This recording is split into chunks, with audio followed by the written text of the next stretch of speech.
Olá, pessoal, tudo bem? Boa noite, né? Primeiramente, por os que estão aqui comigo ao vivo. Boa tarde, boa manhã, bom dia, enfim, bom qualquer horário que você vá assistir a essa aula aberta de número 2, né? Você vai assistir posteriormente. Essa é a nossa segunda aula do curso O Livro Ilustrado e o Corpo Criador. Na semana passada nós tivemos o nosso primeiro encontro e, bom, eu vou explicar rapidamente para quem caiu aqui de paraquedas, para quem está aqui pela primeira vez. Essas aulas abertas se tratam de parte da metodologia do curso Livro Ilustrado e o Corpo Criador, Fronteiras entre Palavra, Imagem, Gesto e Espaço. São aulas que acontecem semanalmente, abertas a qualquer pessoa, então vocês podem compartilhar, convidar mais gente para assistir ou depois ir lá no meu canal, tá? Que é @AnneElizabeth, e procurar na playlist. Tem uma playlist chamada Aulas Abertas, o livro ilustrado e o corpo criador. O título dessas aulas é Quantas histórias cabem em um livro ilustrado? E essa segunda aula, a gente vai falar um pouco mais atentamente das histórias dos processos, certo? Então, sejam bem-vindos, é uma alegria tê-los aqui. Semana passada foi muito legal, a gente tinha uma galera bacana ao vivo e depois as visualizações foram crescendo. E eu peço que vocês, de fato, compartilhem se gostarem, curtam o vídeo, não deixem de curtir, não deixem de comentar, porque tudo isso vai fazendo com que o vídeo, né, com que essa aula aberta vá chegando a mais pessoas. E eu firmei com vocês o propósito de não tratar esse momento aqui como uma live, como uma live qualquer, digamos assim, né? Eu também não quero desmerecer as lives, embora eu não use esse termo.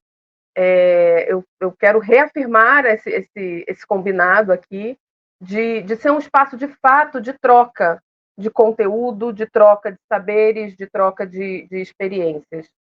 E quero combinar uma segunda coisa com vocês. Eu disse na semana passada que as perguntas que fossem feitas no chat seriam respondidas sempre na aula aberta seguinte. Mas eu vou fazer melhor, né? Eu vou dar destaque a essas perguntas lá no meu Instagram. Então, eu vou responder a elas, essas perguntas vão ficar no meu feed, no Reels, né?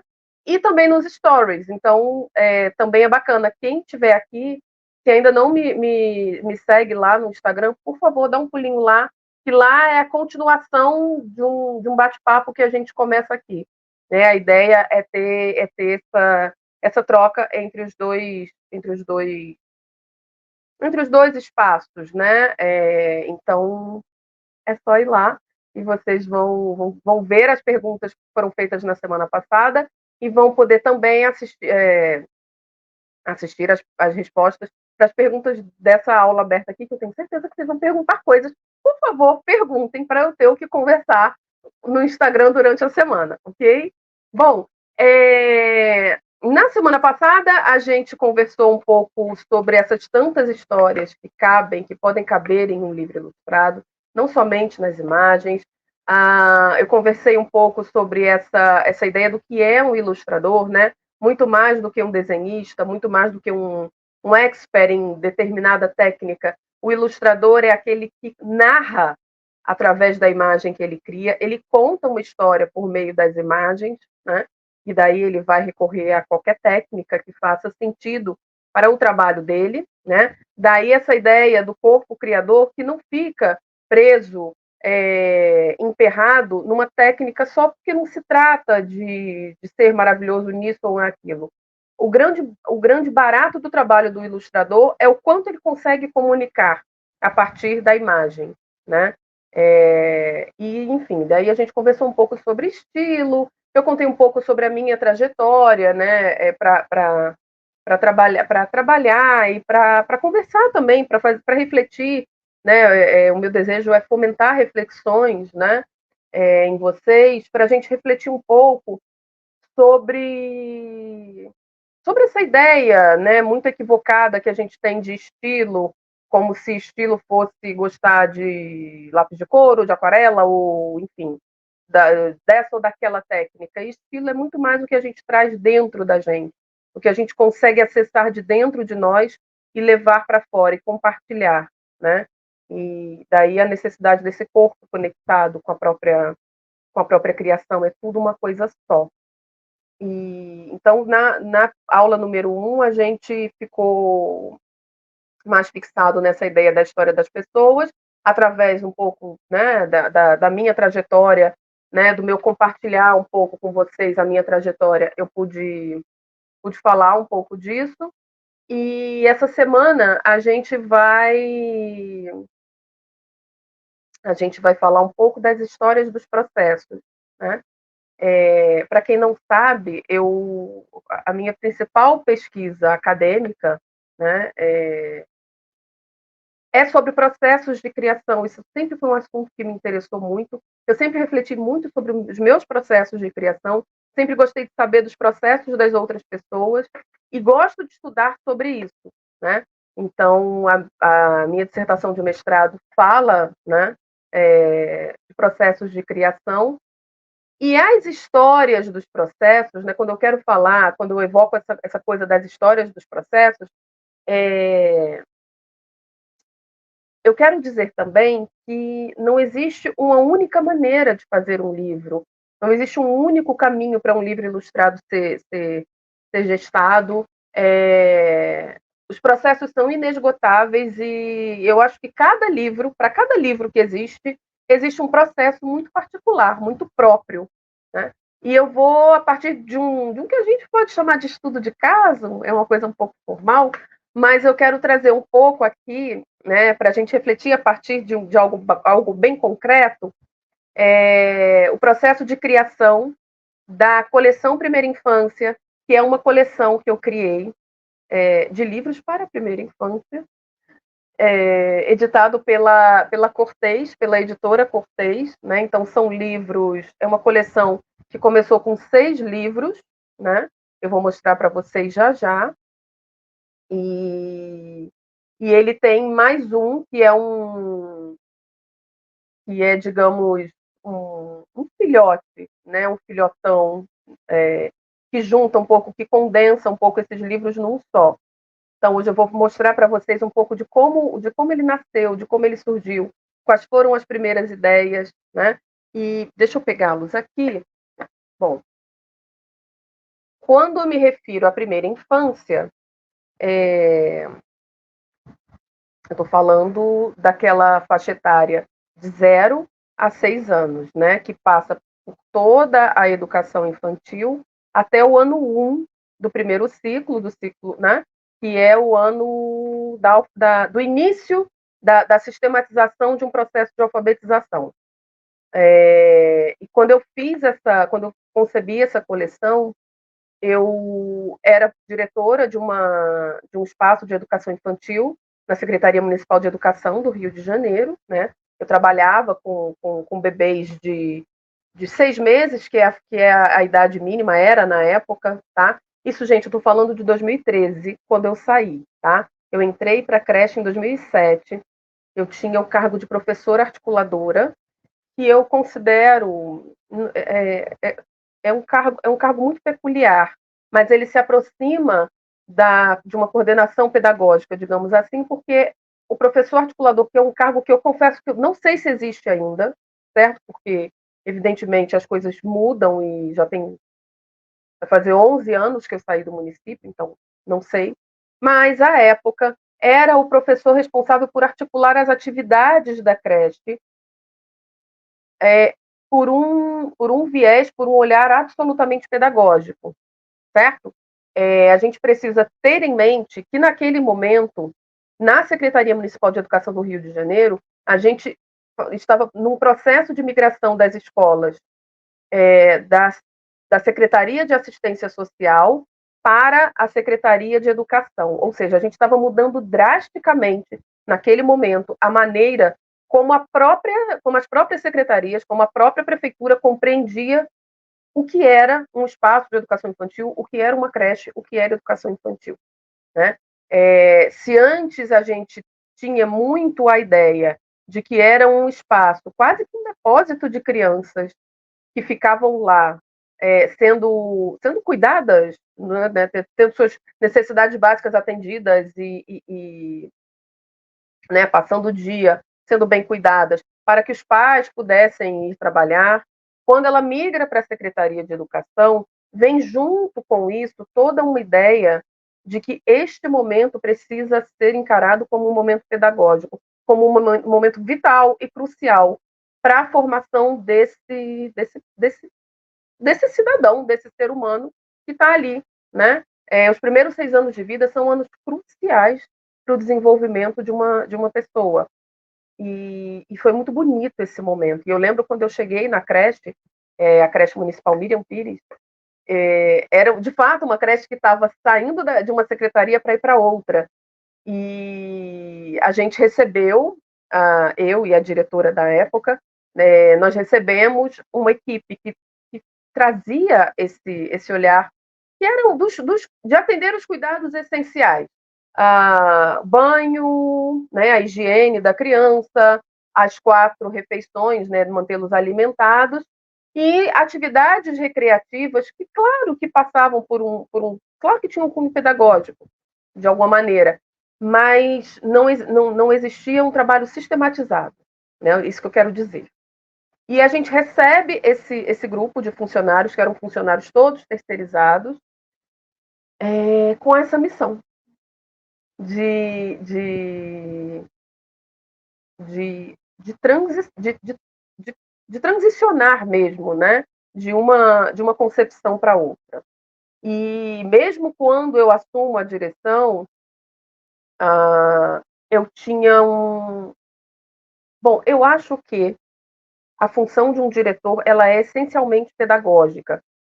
Existe uma coisa interessante que eu vou tentar ser muito breve, porque não é sobre isso que a gente está falando aqui, tá? Mas faz parte. Existe uma cisão, uma fragmentação que sempre me incomodou entre o administrativo e o pedagógico. E, normalmente, o administrativo acaba ganhando um status muito maior do que o pedagógico. O pedagógico sempre pode esperar, né? Quando a gente vê um coordenador, um professor de sala de leitura, um professor lendo, a gente sempre acha que ele pode parar o que ele está fazendo para socorrer alguma coisa emergencial, né, de cunho administrativo, né? E isso sempre me afetou muito. Bom, eu sempre fui a pessoa pedagógica, a pessoa responsável por isso. E uma das coisas que, bom, sendo eu já ilustradora na época, eu já trabalhava com formação de leitores, com sensibilização de leitores, eu já estava nesse mundo, eu já estava impregnada, enfim, eu já trabalhava pedagogicamente a partir da literatura infantil. Me assustou muito que na creche não tivesse absolutamente nenhum material gráfico, quanto mais literário. E esse foi o nosso grande compromisso. Nas creches e depois nos espaços de desenvolvimento infantil, existia uma ideia, nos espaços não, mas nas creches sim, existia uma ideia de que não era necessário haver uma sala de leitura ou uma biblioteca, porque o livro deveria permear a rotina dos pequenos o tempo todo, e faz todo sentido isso. Só que isso acabava sendo uma desculpa para que não houvesse verba para compra de livros, para que isso não fosse uma prioridade nas verbas existentes, que na época eram chamados de Sistema Descentralizado de Pagamento, e outras, que eu não vou entrar aqui, porque, de novo, a aula não é sobre isso. Não existia prioridade para esse tipo de coisa. E o que chegava, né, a prefeitura comprava materiais, sim, mas o que chegava eram os tais os famigerados livros, brinquedos, contra os quais eu não tenho, a princípio, não tenho quase nada contra. Mas eles não dão conta de um trabalho de sensibilização leitora. E o nosso primeiro grande compromisso era transformar aquele espaço, já que a gente não tinha uma sala de leitura, era transformar aquele espaço todo numa grande sala de leitura. Então, tudo na creche passou a girar em torno de projetos literários, né? E a gente tinha muito em mente que para que a gente conseguisse chegar às crianças, para que a gente conseguisse esse trabalho com as crianças, a gente precisaria começar com a equipe, né, com que a época se chamava recreadoras. Com as recreadoras, com as merendeiras, com as lactaristas, com a equipe de limpeza, todo mundo precisava se sentir envolvido. Né? E eu sempre fiz muita questão disso. Eu nunca trabalhei apenas com a equipe pedagógica, eu sempre trabalhei com com toda a comunidade escolar. Com todos os percalços do mundo, isso também dá uma outra aula. Bom, e aí a gente foi recebendo livros, pedindo livro, levei muita coisa do meu acervo pessoal, e os centros de estudos, os momentos de reuniões pedagógicas, eram momentos de oficinas literárias, para que a gente promovesse o encanto, para que isso não virasse uma coisa externa que baixou ali por decreto e ponto final. Existia um grande receio que isso acontecesse, mas o que a gente queria era apaixonar, assim, eu queria que a equipe se apaixonasse tanto quanto eu era apaixonada, para que ao longo desse processo as crianças também pudessem ter essa oportunidade de estar perto dos livros. E com o tempo a gente foi, enfim, com o tempo a gente começou a receber verba para comprar livros, tanto no Salão do Livro, a gente está falando de Rio de Janeiro, então os locais onde a gente podia, né, recebia verba da prefeitura para comprar livros eram Salão do Livro para Crianças e Jovens, da Finilige, e Bienal do Livro, né, que acontece de 2 em 2 anos. Fora isso, a gente podia adquirir em algum momento, né, se sobrasse dinheiro, e nunca sobrava. Enfim, a gente foi compondo com o tempo esse acervo e sempre procurando fazer com que esse acervo fizesse muito sentido para a equipe. Não apenas para aquela equipe que estava ali diante de nós, mas como para a equipe que a gente desejava, com a qual a gente sonhava. Né? E foi assim que tudo começou. E algo que me incomodou muito e me incomoda até hoje era a ausência quase que absoluta de livros que falassem de nós. Se a gente pega esses livros para criança muito pequena, né, os tais livros brinquedo, esses livros pop-up, né, que a gente abre por um negócio de dentro, livro de bichinho, que aí com textura, aí tem a textura peludinha, a textura áspera, enfim, são muitos os livros que são muito coloridinhos, graficamente são luxuosérrimos, e de conteúdo. Eu não vou dizer que são conteúdos ruins, mas eu vou dizer que são conteúdos inadequados para nós, brasileiros que somos. Porque não raro são histórias que têm como cenário um inverno rigoroso, neve, crianças nórdicas, crianças loiríssimas de olho azul. E existe uma frase que eu acho que é do Chekhov: se tu cantas a tua aldeia, tu cantarás o mundo. Como é que eu estou no Rio de Janeiro, no subúrbio do Rio de Janeiro, num lugar chamado Jardim Palmares, que fica no bairro de Santa Cruz, que é o final da cidade, né, a depender de como a gente veja essa cidade, e estou falando de neve, e estou mostrando crianças nórdicas. Né, é um contrassenso, para dizer o mínimo, e é algo quase criminoso. Né? Então, isso me incomodava, e a gente estava vivendo um boom, né? Isso era 2007, 2008, a gente vinha economicamente muito bem, o dólar estava muito baixo, e a educação infantil vivia um momento muito interessante de fomento de trabalho, de ações, de atividades, enfim, os olhares estavam voltados para a educação infantil, e isso era incrível. Bom, e ali eu comecei, dos materiais que eu comecei a montar para os meus alunos, primeiro, e para a minha equipe, eu comecei a perceber que aquilo eventualmente podia se transformar num livro, né? Num projeto para a primeira infância, no qual a gente conseguisse se enxergar mais, né? Que a gente tivesse as nossas crianças ali, os nossos assuntos ali. Né? E isso é parte já das histórias dos processos. Surgiu de uma necessidade de algo que fazia parte da minha vida, né, algo com o qual eu convivia, uma dificuldade minha e do meu entorno, né, ali nasceu algo que antes de nascer, efetivamente, antes de ser publicado, teve muitas caras, né? É todo um processo longuíssimo, porque essa coleção, eu começo a concebê-la lá para 2000 mesmo, né? Conceber mesmo, sistematizá-la em 2010, 2011, eu fecho ela em 2014 e ela só é lançada em 2017. Vejam quantos anos, né, a gente está falando entre uma coisa e outra, né? E aí, bom, normalmente não. Livros para primeira infância, gente, quando a gente está falando de livro para bebê, a gente tem alguns cuidados. Né? Vou mostrar primeiro a coleção, que é essa aqui, ó. São 6 livros, e tem outros tantos.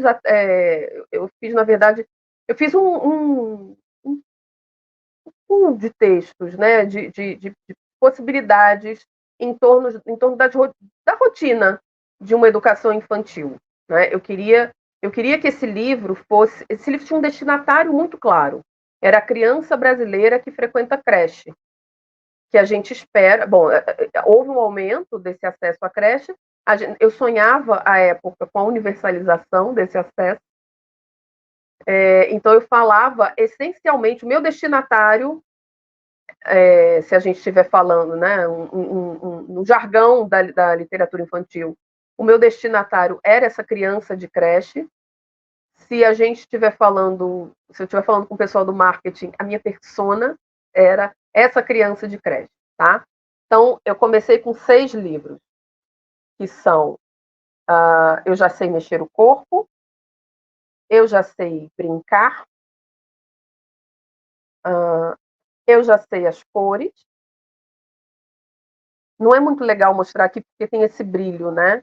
E vocês estão vendo refletido o ring light. Mas vamos lá. Daqui a pouco eu vou mostrar para vocês de um outro jeito que vai melhorar.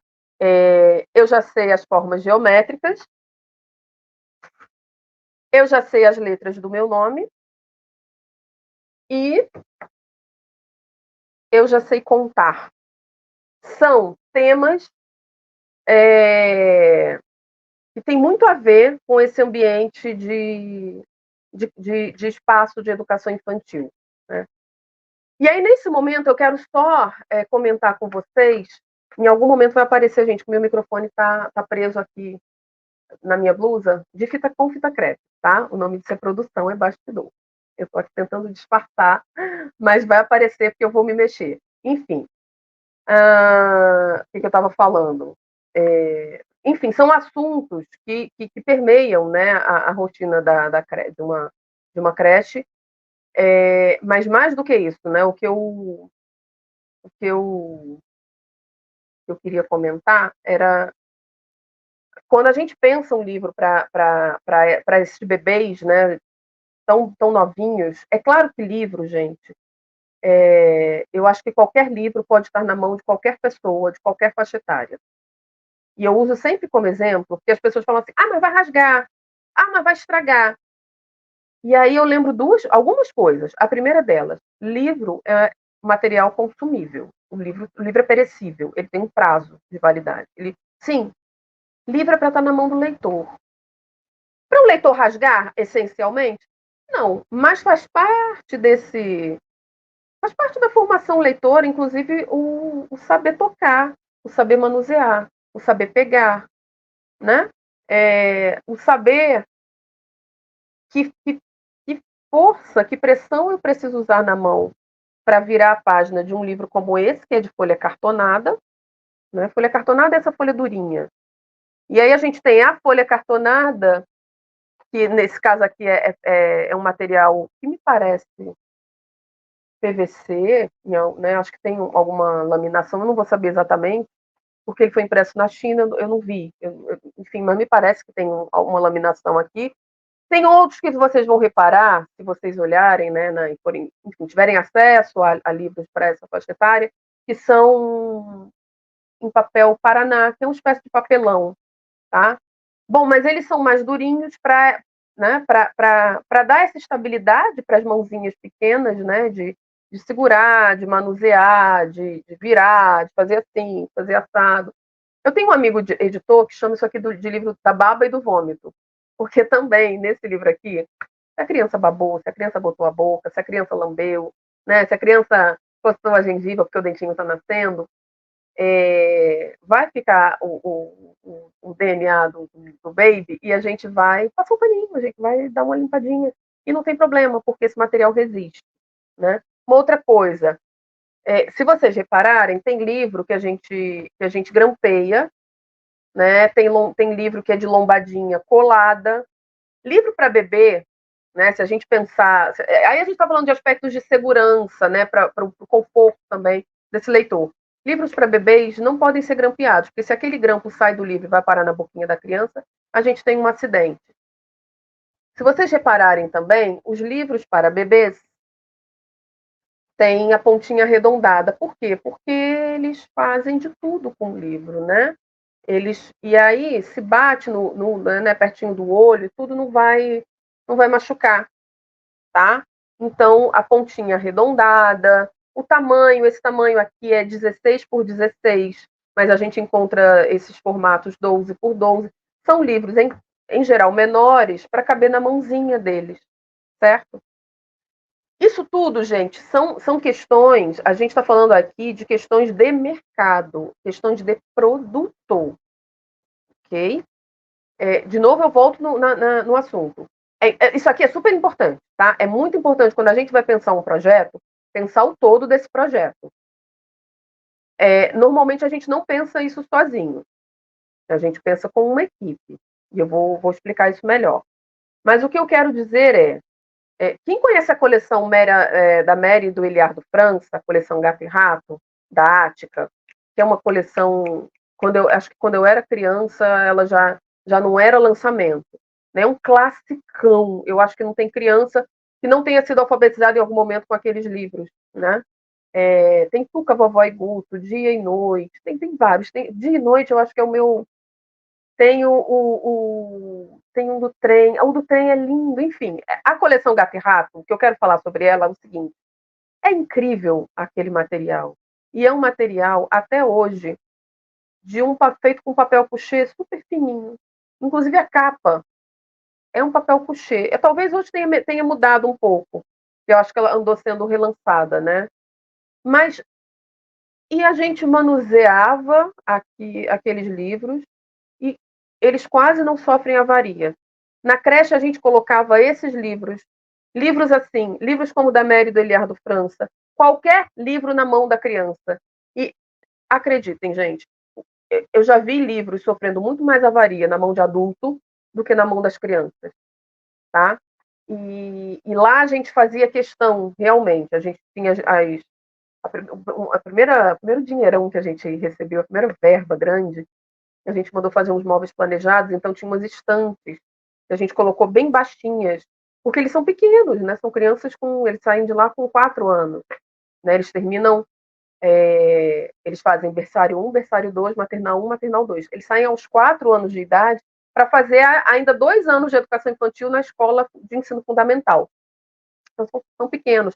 E era um compromisso nosso que, além de levar o livro para contar, para fazer contação de história, para fazer roda de história, que eles pudessem, quando eles passassem por uma salinha, era um espaço muito interessante, né? Mas, assim, quando eles pudessem passar por nós, por fora da sala deles, que eles tivessem acesso fácil àqueles livros. E vou dizer que, assim, a gente nunca teve que substituir livro porque a criança rasgou, porque a criança destruiu, porque a criança... E se tivesse, faríamos, porque é para isso que livro existe, para estar na mão do leitor. E eventualmente, de tempos em tempos, ser substituído. É papel, né? Se não, o tempo vai corroer esse papel. A gente pode pegar livros de 10, 15 anos atrás, ele já vai estar cheio de marca do tempo. Tem livro, inclusive eu estou num dilema, os assuntos aleatórios, né? Eu estou num dilema horroroso, porque eu tenho uma edição das Meninas Exemplares, que foi das minhas tias, que minha irmã mais velha leu, que eu li. Eu amo aquele exemplar. Eu amo aquele exemplar. É o exemplar, não é a história. E, coitado, eu abro e o bichinho já está esfarelando. É parte da vida, né? Então, livro, gente, é um objeto perecível, sim. Isso não pode ser um impeditivo. Bom, e aí vamos lá, né?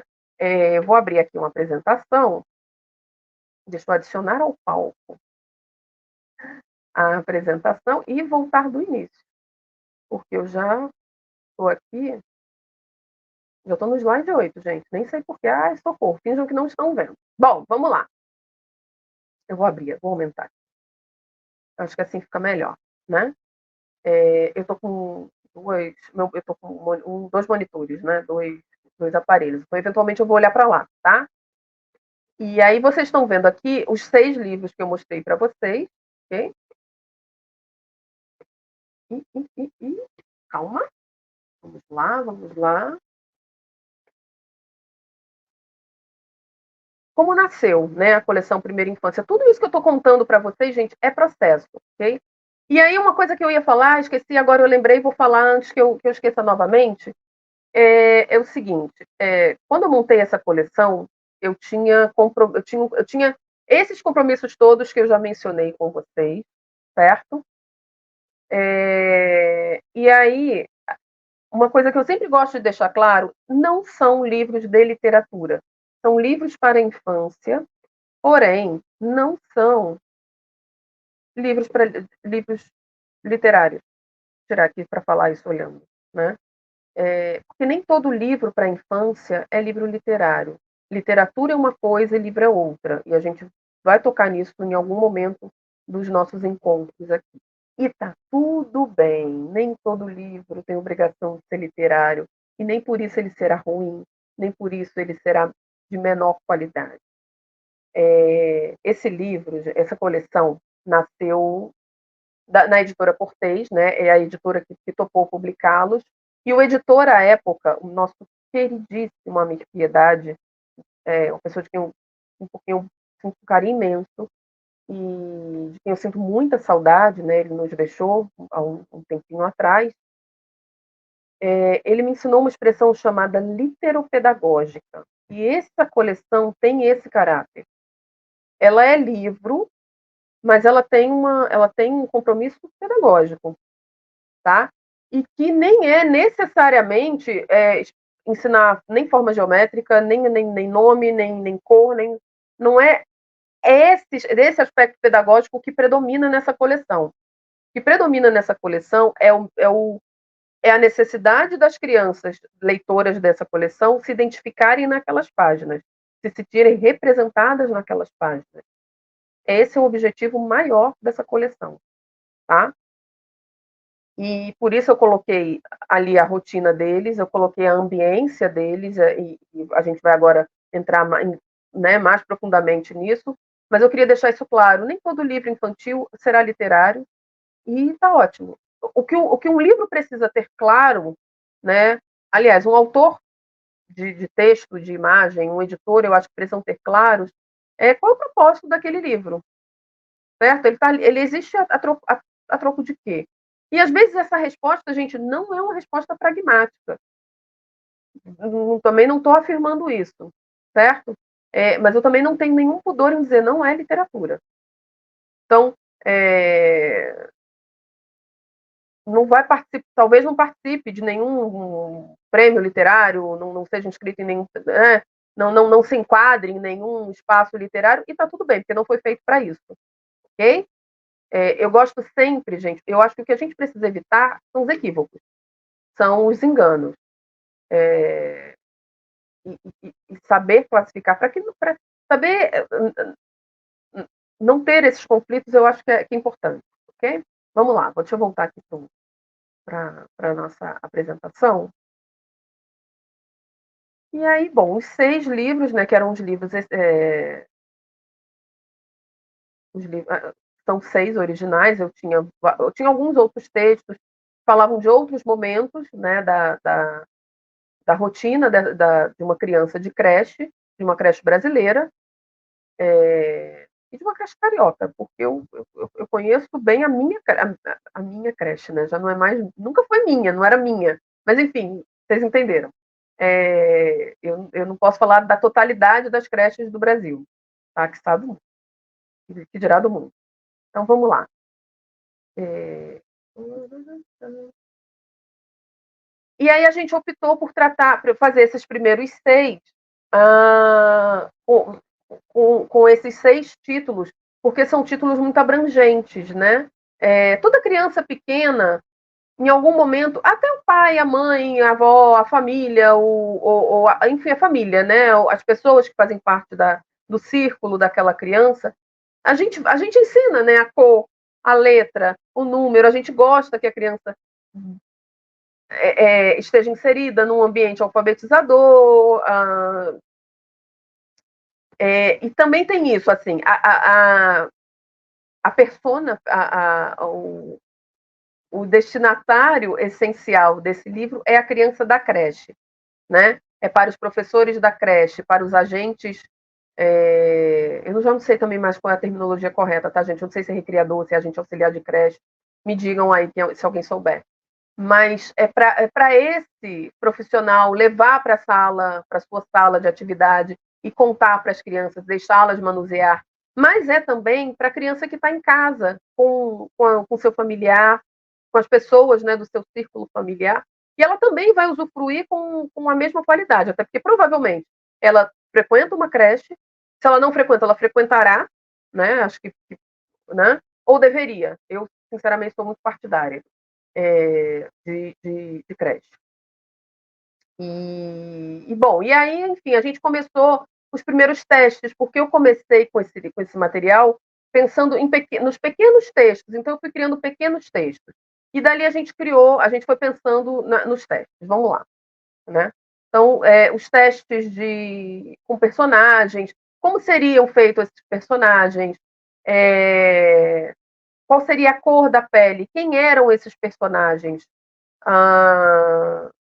quem estaria ali representado, de que maneira isso estaria representado. Como é que eu ia. E aí são os testes realmente com o papel mais adequado, com o formato mais adequado, com que caminhos eu ia trilhar para representar esse personagem. E eles nasceram com muita força, antes mesmo da ambiência, antes mesmo do cenário no qual eles estariam inseridos, porque sempre que eu vou criar um livro, eu tenho um momento de sempre transformar os materiais. Eu falei um pouquinho disso na aula aberta 1, vou falar disso na nossa terceira aula, que eu vou falar das histórias dos materiais. Mas eu tenho essa necessidade da transformação do material, né, de trabalhar a materialidade dessa matéria, mas em seguida eu preciso saber quem é esse personagem, né? Com quem que eu estou dialogando.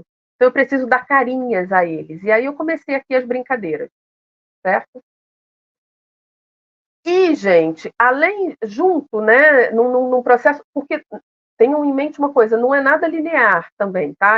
A gente não cria primeiro, necessariamente, o texto, personagem, cena, não é assim, não. Pode ser assim, em alguns momentos, mas normalmente eu acredito nisso, tá? Eu acredito nesse caos da criação, onde a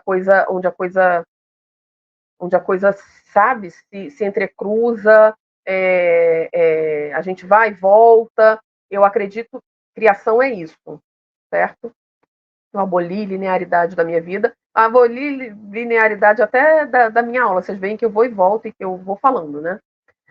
Então, falei na aula passada sobre boneca. Em São Paulo, as pessoas falam boneco, mas eu vou falar boneca porque eu estou acostumada a falar boneca. E uma outra necessidade que eu tenho, gente, é de materializar esse objeto na mão. Então, junto com essa criação, com essa experimentação em torno dos personagens, eu comecei a experimentar formato, né? E aí vocês veem que eu criei realmente um objetinho. Tem até um simulacro ali de ficha catalográfica. Pensei uma capa. Vejam a diferença dela para essa aqui, né? Vejam como o livro andou, né, até chegar na forma final. Fui pensando essa coisa da cor, o arredondado, o tamanho. Essa eu acho que vocês não conseguem ver. Eu tenho essas bonecas guardadas até hoje, eu uso elas no meu curso. Elas são menores, né? Mas a gente achou que talvez fosse mais interessante crescer um pouco, sair do formatinho 12 por 12, acho que era 12 por 12, e vir para o formato 16 por 16. Enfim, essa brincadeira com o objeto, para eu sacar quantas páginas a gente vai ter, né? Um livro para crianças maiores, normalmente a gente trabalha até com 24, que eu não gosto de livro de 24 páginas, pessoalmente. Mas então, assim, a gente trabalha normalmente com 32, 40, a depender do projeto. Um livro para bebê, ele não pode ter, né? Eu já sei contar. A criança não vai ficar aqui contando até 50.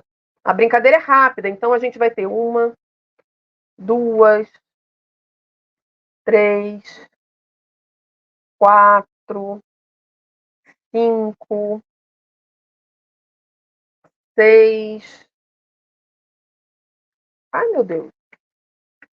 Sete, ou seja, em 14, em 14 folhas, né?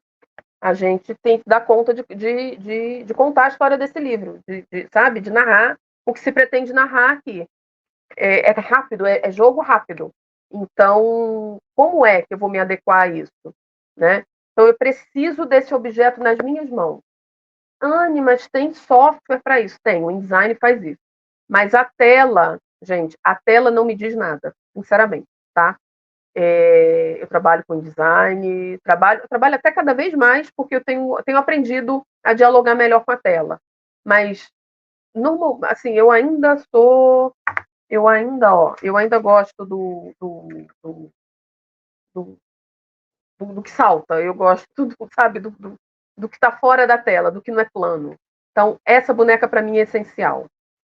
E aí experimentar, né? E aí a gente vai vendo, e eu tenho curiosamente, eu tenho uma organização espacial péssima, assim, eu me localizo muito mal no espaço. Melhorou muito quando eu aprendi a costurar e depois a dirigir. E à medida em que eu fui desenhando e desenhando cada vez mais, isso também, né, se desenvolve. Mas se eu não vejo a coisa concreta na minha mão, eu tenho muita dificuldade de visualizar, tá? E aí tem uma outra coisa, eu preciso brincar. Então, essa boneca vai ficar na minha bolsa, eu vou sair com ela. Aí eu vou sentar para tomar um café, eu vou tirar ela da bolsa, vou ficar olhando. Aí eu vou deixar ela na minha mesa de trabalho. Eu preciso desse encantamento. É a minha boneca, é uma boneca. Então eu vou brincar com ela, tá? E aí a gente chega na parte da ambiência. Eu vou mostrar para vocês aqui. É...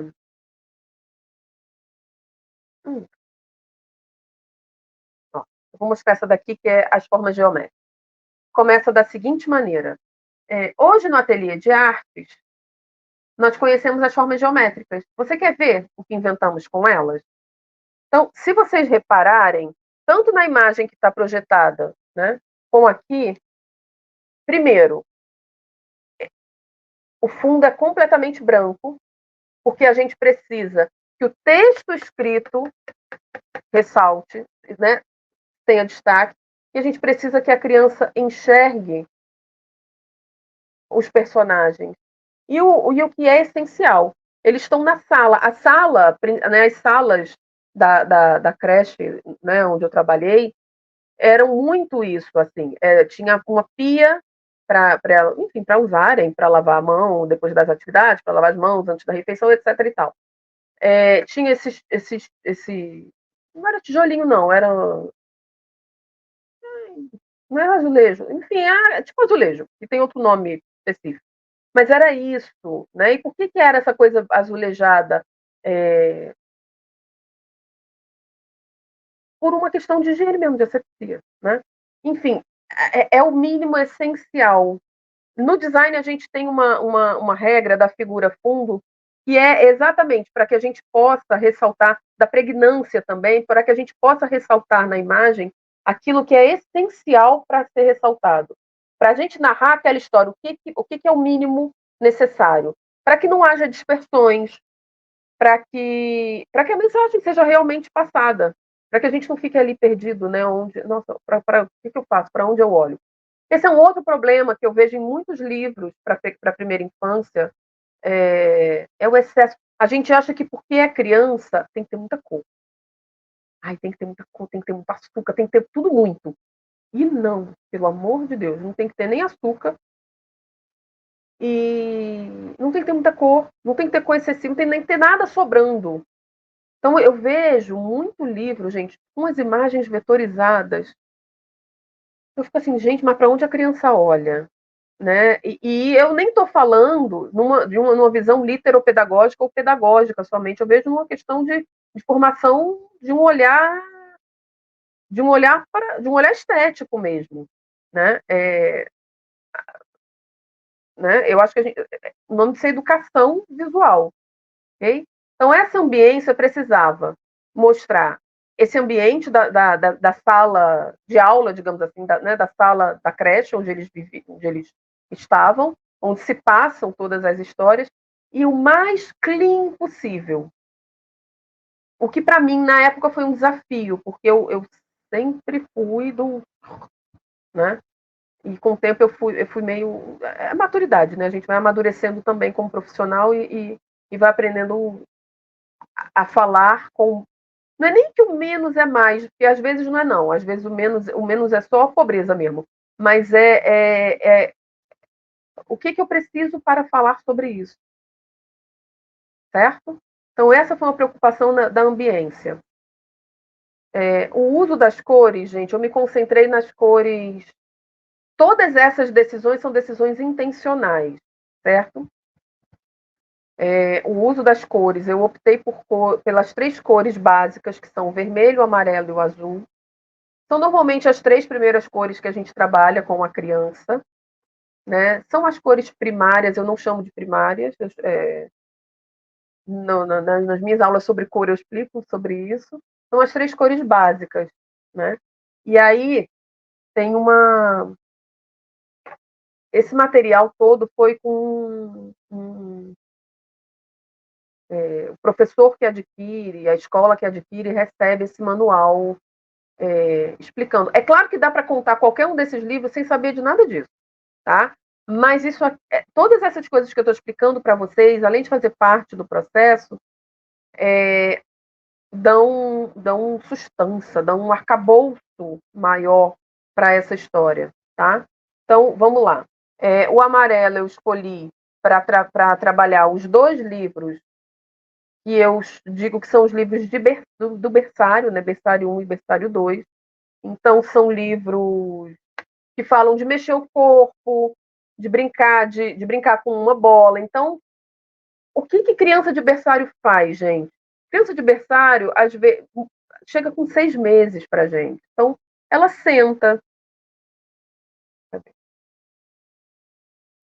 ela engatinha, ela anda, né? Eventualmente, ela não. Esse pulo é uma ironia, tá?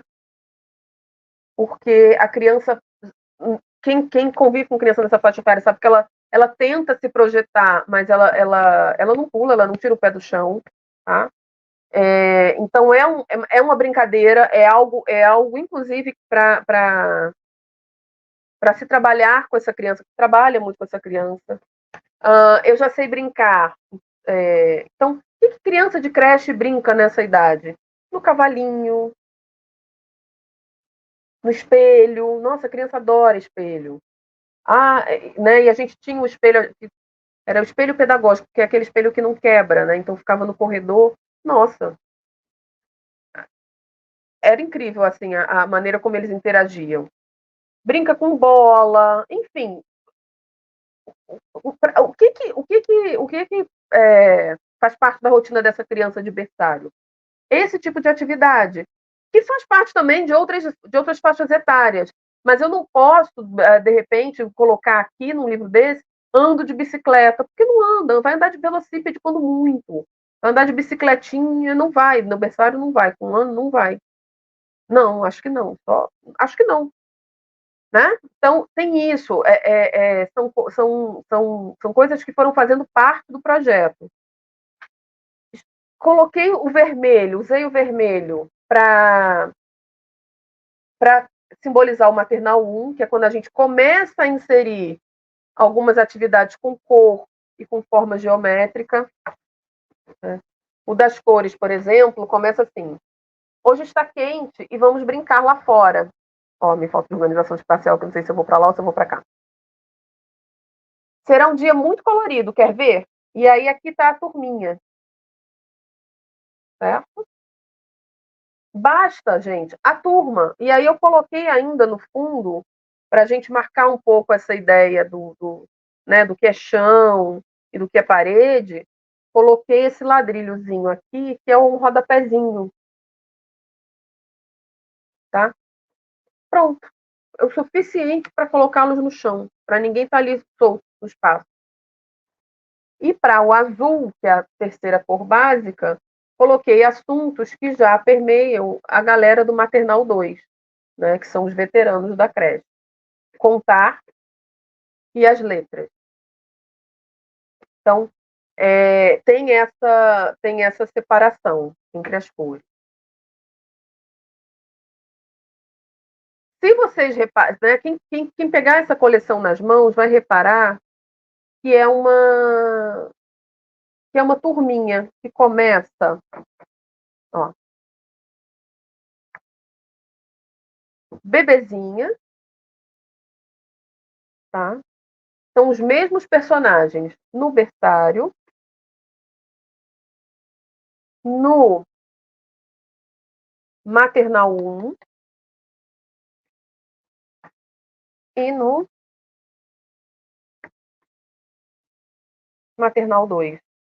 Porque também é algo muito comum para eles. Eles entram muito bebezinhos e seguem juntos até a escola, né? E aqui normalmente eles seguem junto, inclusive, para a escola. Porque quando a gente faz a transferência e lá na escola eu não sei o que acontece, né? Mas a ideia é que permaneçam juntos, né? Então tem essa ideia da turminha que vai crescendo. E aí é algo que eu faço questão sempre de ressaltar, né? Eu me lembro quando o livro ficou pronto, teve uma galera do comercial que me perguntou assim, por que eles não têm pescoço? Por que eles são assim? E aí, gente, qual é o bebê? Qual é a criança de 0 a 1 ano, a 2 anos, até 3 anos, que tem pescoço? Só se for uma criança famélica, só se for uma criança com algum problema de saúde, só se ela estiver abaixo do peso, sabe? Criança não tem pescoço, criança é gordinho, criança é fofinho. E ela tem. E por que ela anda assim, né? Esse menininho está vestido de preto, esse loirinho? Ele é. Cadê? Deixa eu ver se eu vou encontrar ele aqui agora. Ele é esse aqui, quando ele é bebê. E tem criança que é assim, mais cheinha, que a barriguinha vai escapar de dentro da calça. E foi proposital. É sempre proposital, para mim, fugir do clichê dos corpos anatomicamente perfeitos. Porque isso não existe, gente. Esse ideal greco-romano de beleza, isso é um ideal greco-romano de beleza. Ponto. Não diz nada para a nossa realidade. Sabe um exercício que eu adoro fazer? Eu adoro parar num canto da rua, ou numa rodoviária, ou na rua, porque, né, porque não é só na rodoviária. E ficar olhando as pessoas, eu adoro olhar. Porque aí você vê que as pessoas misturam roxo com marrom, amarelo, bolinha, listra e flor. As pessoas misturam todas as estampas. As pessoas têm formas as mais diversas, posturas as mais diversas. Pessoas têm pernas muito compridas ou pernas muito curtinhas.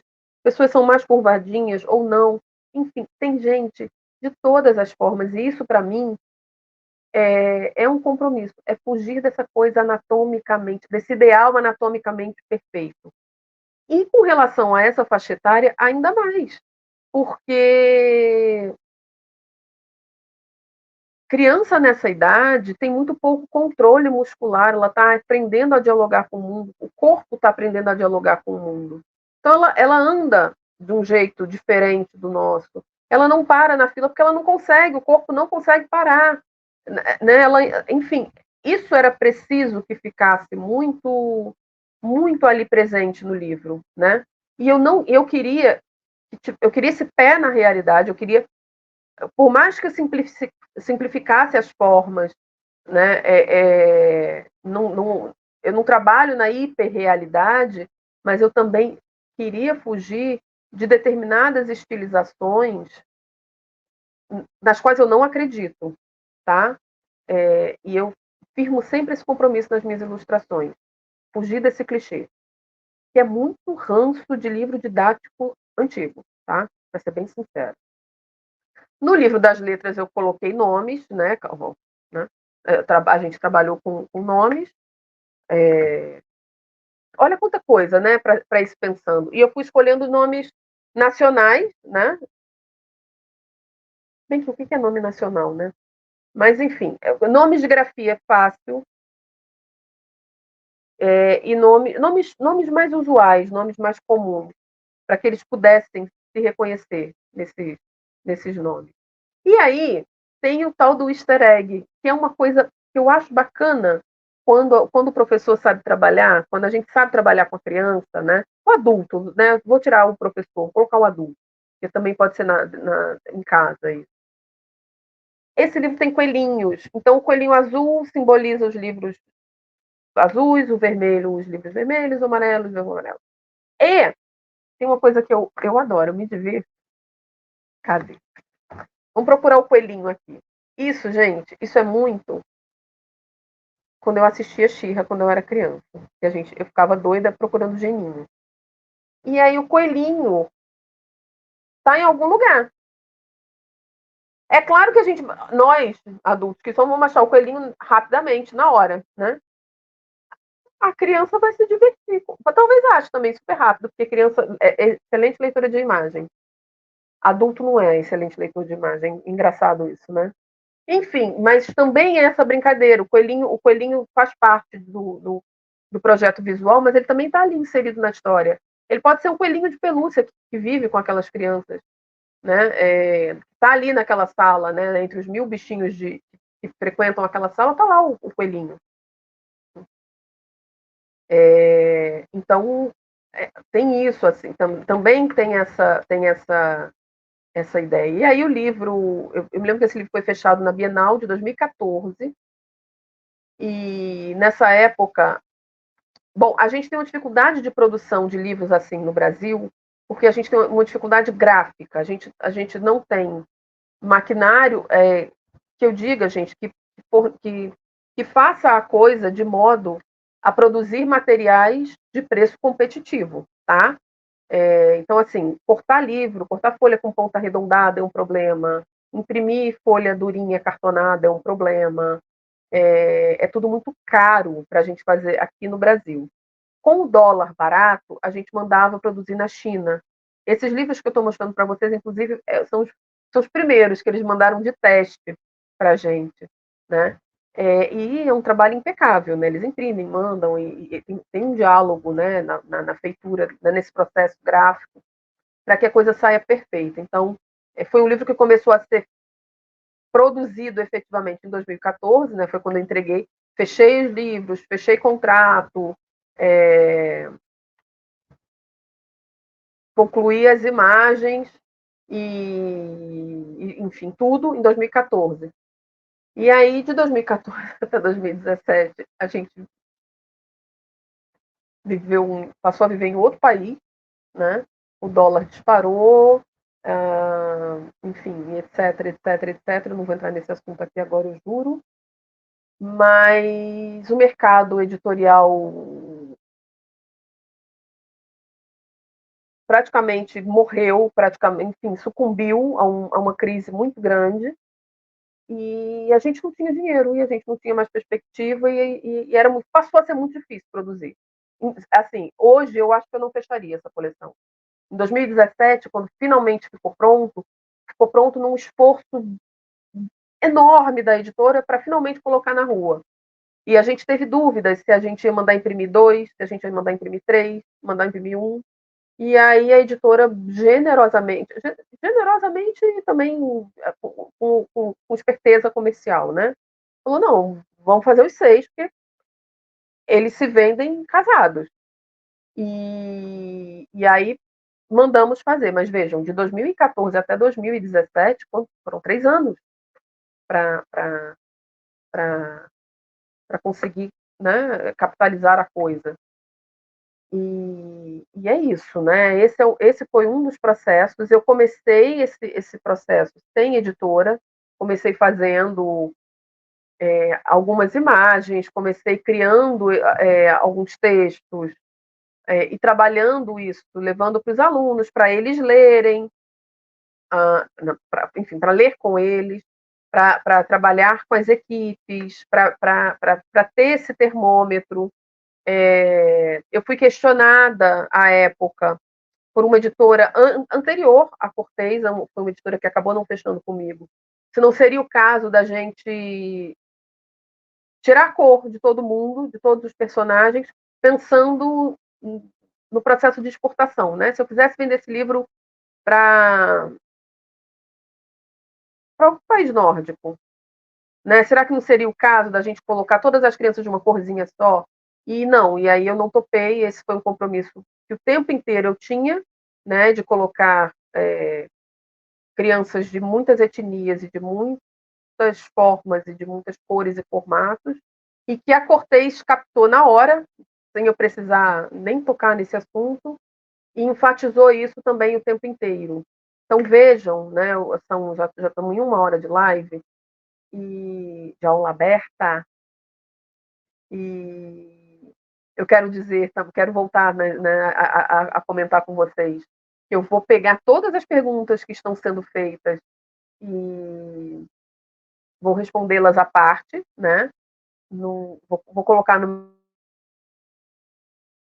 meu Instagram, no feed, né? No feed do Instagram e também nos stories. Então, quem estiver aqui, por favor, vá ao meu Instagram, comece a me seguir, comece a me acompanhar. Quem vem de lá e ainda não se inscreveu aqui, por favor, gente, se inscreve no canal. Vamos fazer, olha ó, a YouTuber, a Ana Elizabeth YouTuber, vamos fazer esse canal crescer, essa comunidade crescer, para se espalhar, para esse conteúdo se espalhar. Enfim, para a gente atingir cada vez mais pessoas, para a gente ampliar a comunidade, porque o que a gente está fazendo aqui é um processo é um processo muito comunitário, muito coletivo, né? A gente está aqui, embora eu fale, mas a gente está numa troca, porque as perguntas são feitas, porque depois as pessoas enfim, me procuram, ou não, ou reverberam o assunto, ou vão pensando no assunto, né? Mas assim, a gente não pode ficar confinado aqui entre nós, a gente precisa fazer isso tomar cada vez mais espaço, né? Então, assim, só para a gente começar a concluir esse nosso pensamento, né, para a gente não chegar a 300 horas de aula, é, vejam como esse processo de construção desse livro, que é um trabalho completamente autoral, né? Eu sou autora do texto escrito, da imagem, assim, eu concebi o projeto como um todo, e concebi esse projeto, inclusive, a partir de uma formação, de um fazer meu, né? De um ofício meu também, que é como educadora. Então, olha como tudo isso caminha junto, né? Como tudo isso vai contribuindo. Como é que a gente traz tanta coisa do nosso corpo criador para aquilo que a gente vive, para aquilo que a gente faz, né? Como criadores de livros ilustrados. Sabe? Tudo isso dialoga, as coisas não são apartadas. Às vezes isso acontece de maneira muito consciente e pontual, como foi nesse caso, e às vezes não. Mas a gente não tem como se apartar daquilo que está dentro de nós, né, quando a gente vai criar algo. Isso não quer dizer, gente, ser autobiográfico, porque para o leitor não interessa a ele necessariamente a nossa biografia, mas o que a gente fabula dessa biografia, sabe? O que a gente é capaz de poetizar dessa biografia, o que a gente é capaz de transformar em algo que faça sentido para o leitor. Não é a nossa história ali, ipsiliteris, concreta, literal. É a fabulação, sabe? É como a gente vai.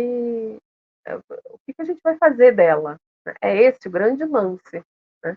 Então, eu quis trazer essa coleção para falar disso.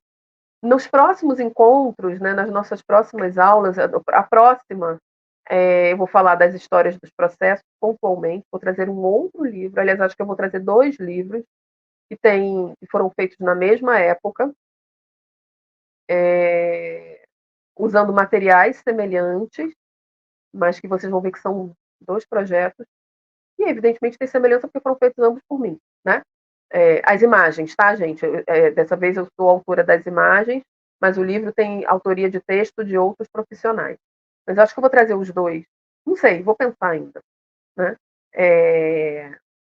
Para a gente pensar nisso. Como é essa transformação desse material? O que que rola, né?